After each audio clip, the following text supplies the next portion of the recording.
बड़ी दूर से ननद आइली दुआरा पर खड़ा भइली हो।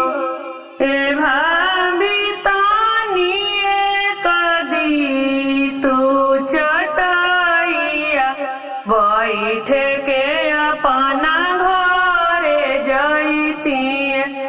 नहीं मोरा खर खरुआरी बाड़े अवरु पेटाढ़ी बाड़े हो।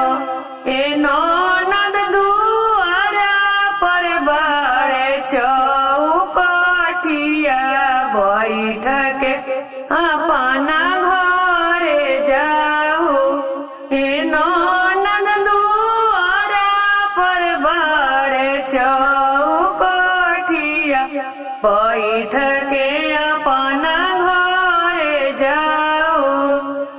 बड़ी दूर से ननद आइली आंगनवा में खड़ा भइली हो। ए भाभी तनिए भैया बतलाई तू भेटी के अपना घरे जैती। ए भाभी तनिए भैया बतलाई तू भेटी के अपना घरे जैती।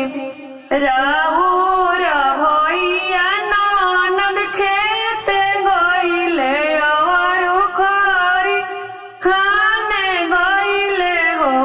ए ननद भैया के जामल भतीजावा भेटी के अपना घरे जाऊ।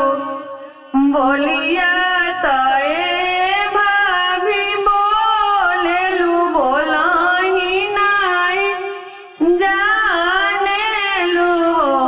ए भाभी बिना रे भेटही